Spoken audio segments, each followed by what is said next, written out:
So I was talking to a friend the other day, and he had a pair of pants that he wanted to wear, but they were too long for him. So I said, well, why don't you get them hemmed? And he said that he didn't really have anywhere he could trust to take his pants to get them hemmed professionally. So I said to him, why don't you do it yourself? He said that he didn't know how to. He goes, I wouldn't have a clue how to do it from the start. So that's okay, I could teach you. He said, oh no, I don't have a sewing machine. I said, you don't need a sewing machine. You can do it by hand. It's actually quite simple. All you really need is an iron and a needle and a thread. And of course some scissors.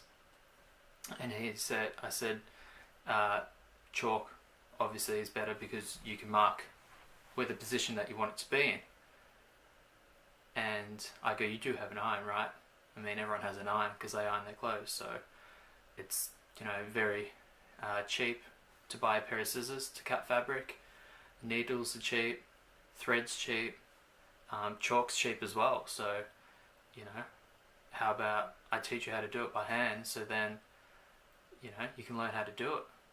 There's a lot of people out there that are into the bespoke industry and they love it all and they love tailoring, they love clothing, but they don't even know how to sew a button on. So why not take it a step further and show them how to hand hem a pair of pants, both with a cuff or without a cuff? Because when you're producing a cuff, you need to hem the pants without a cuff and then create the cuff afterwards. So it's all in the same process. So here we have the pair of pants that I want to cuff or hem. And so I've turned them inside out.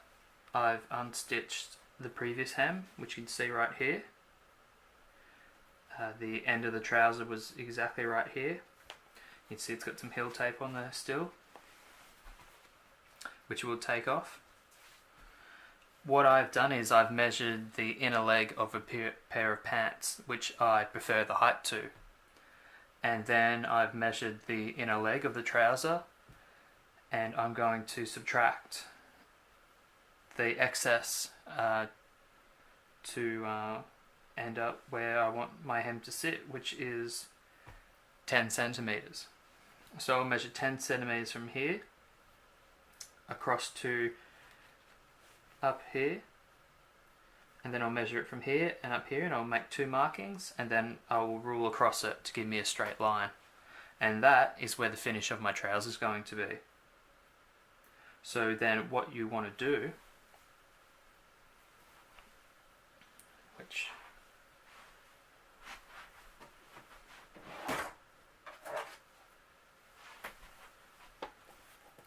both ruler and tape measure,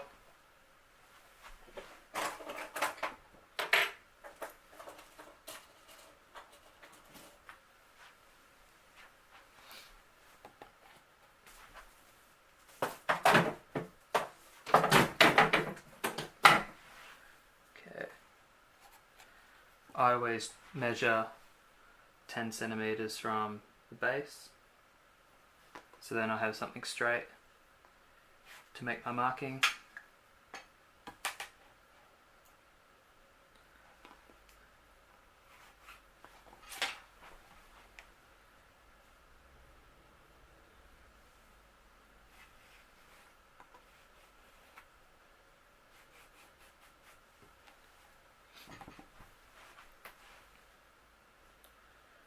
So from there, what you want to do, turn it around, and you're going to do the same on the opposite side.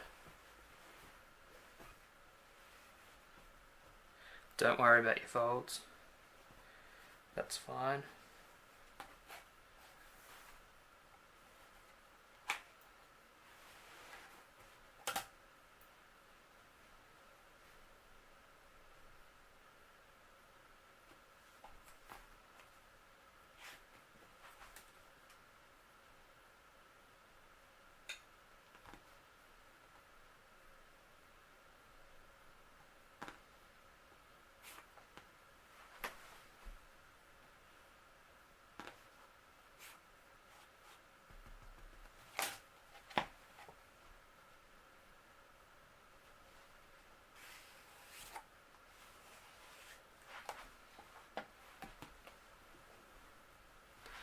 So from there, what you want to do is we're going to fold here up to here. So this is your end point. So you want the fold to go over to where that is. So that what you want to do, I use a sleeve board. You don't have to, you can use just on a normal ironing board. I just use a sleeve board because I have one.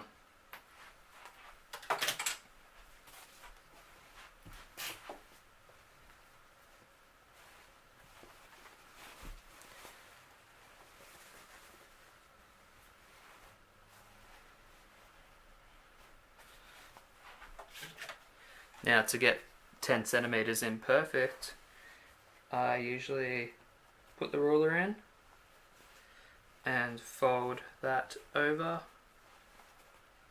This is what you can do if you don't have chalk. That's its 10 centimeters there. And you're going to get your iron with water in it and spray the water on there. So this is going to create its own steam, but it's not going to create too much steam.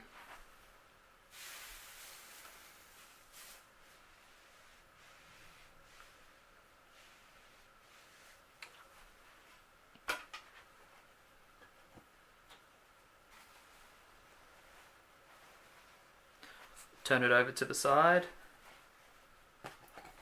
put the ruler in again,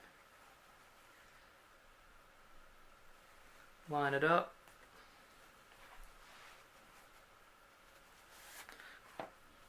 again if you don't have pins and chalk, this is the easy way to do it. Water again, we're just pressing.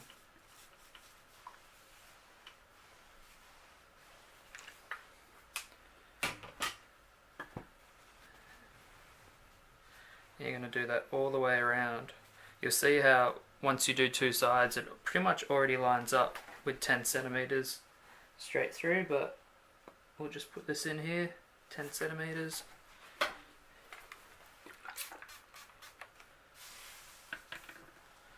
Water and press.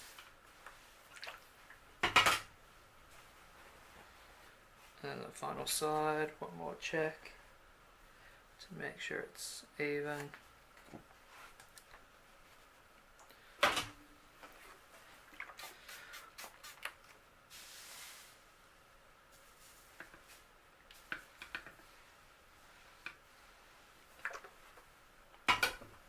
When you're doing this also, sometimes when the pants are tapered, when you do turn them, you have to actually let them out to create a straight leg.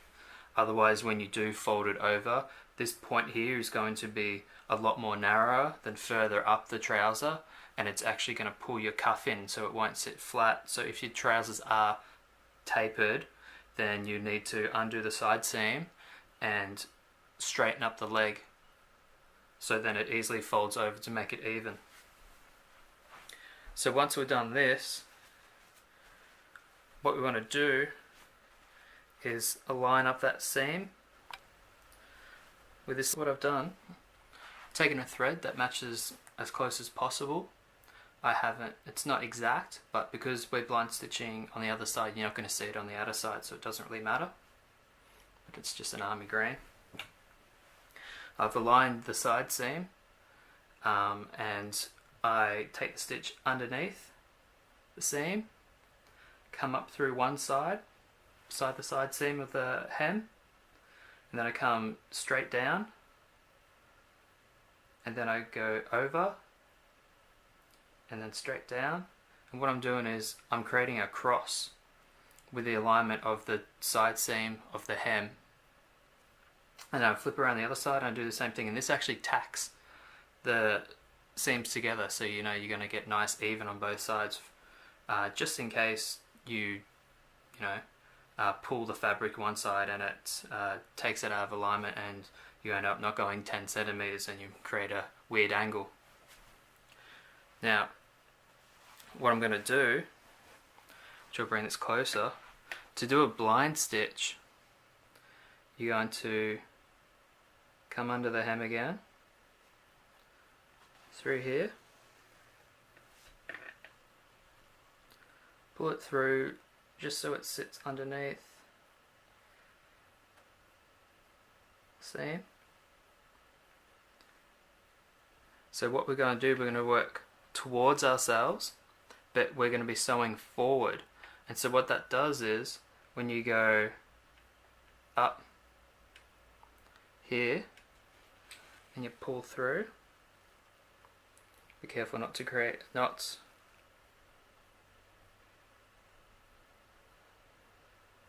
That's going to, you're going to do a zigzag pattern.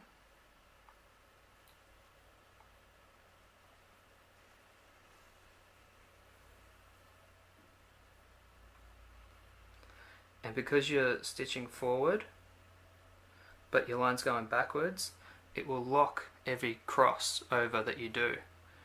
And all you're doing is just taking up a few threads on the outer side. You're not actually going through this top part. Through here you can go deep because that's on the inside of the seam.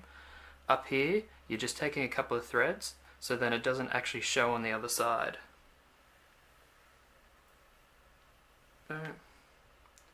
And then you're just going to follow yourself around doing this stitch. And then you can just pull it through, making sure it locks off.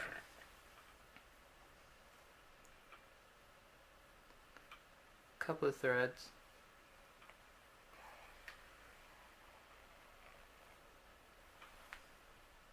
And this is a hand blind stitch. Once you get used to doing it, you obviously will get quicker.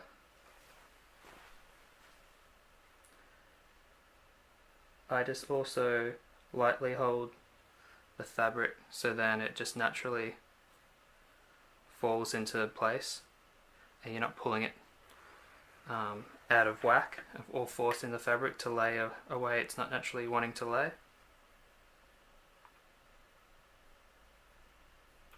And you're pretty much going to do this right the way around.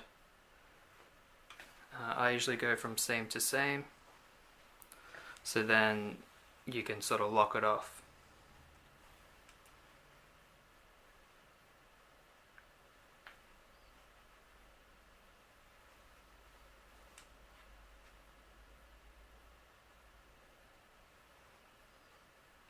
Always put your thread behind you so you don't get tangled.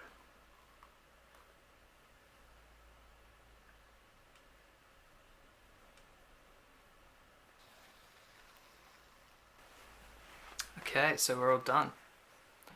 As you can see, you've got that stitching coming straight through here. So then when you put your foot into the trouser leg, it's just going to go straight over. You're not going to have anything hanging out. And what you want to do is try not to go over 1.5 centimeters per point. Otherwise there is going to be too much fabric for your feet to catch on. And if you turn it inside out, on the other side, you can see there's absolutely no visible stitches. So if you were just hemming a straight trouser leg without a cuff, what you would do now is you just turn it inside out, give it a press with the hot iron, and you're done. Off you go. Because we're doing a cuff, what we're going to do is now work out the length of our finished trouser. So because our trouser length we measured before, when it comes to a cuff, you want to, let's say your inner leg is 28 inches. You want to leave 30 inches. So what you're going to do is you're going to do this, but leave an extra 2 inches. So then that will give you a 2-inch cuff. And then when you come to, because what we're going to do to create the cuff is now we're going to fold this back onto the outer side. And then we'll measure off, we're going to do a 5 centimeter cuff. So it's pretty much just equally half of this excess hem, which is 10 centimeters. So it's going to be 2.5 centimeters folded the other way, and our finish point is going to be directly in the middle.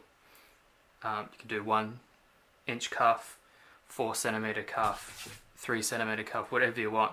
Just make sure that you leave that excess on top of what you measure the finished hem to be, so then when you turn it up around the other side, the side that you see, you can create that cuff, and it'll be the exact length that you want. Okay, so we're going to give this a slight press just over what we've already hemmed.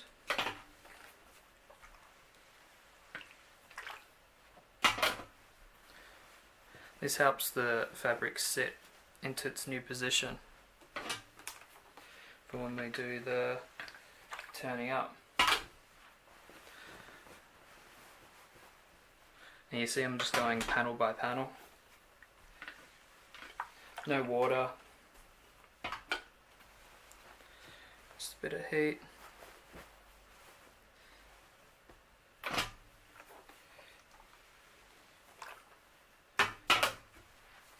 Okay, so what we're going to do, we want to put this onto the side seam in the middle. So 5 centimeters. We're going to turn our cuff, create a cuff here. We'll guesstimate that 5 centimeters, put our ruler in, bring it up to 5 centimeters there, wet it,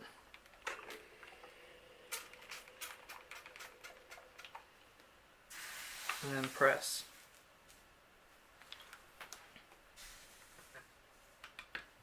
Now what we want to do is take our thread,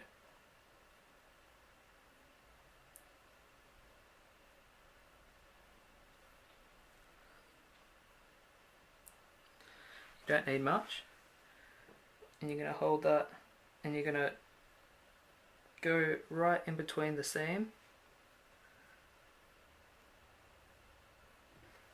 and come up between the inner seam. Exact same point but on the cuff.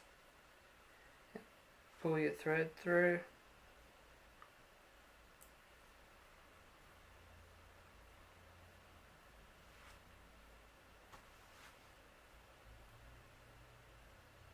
You're going to loop around. You're going to do it again. Right in the middle between this actual seam itself, down the line.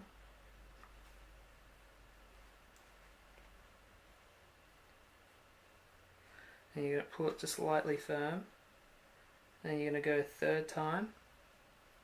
This is creating just a little tack stitch to hold that cuff in place. And on the 3rd time, you want to pull it tight. So then when you go to your 4th one, usually I don't have much thread there, so it's a bit, you're going to loop that around twice to create your knot. Pull your thread through, up, and then out, and that's locked in your tack stitch. And you snip that excess off, and that will be your finish. Completely down the line, and that's your cuff. So now you do this on the other side, and then you'll just press over the whole cuff to keep it firm, and that's it. Cuffed trousers, all done by hand.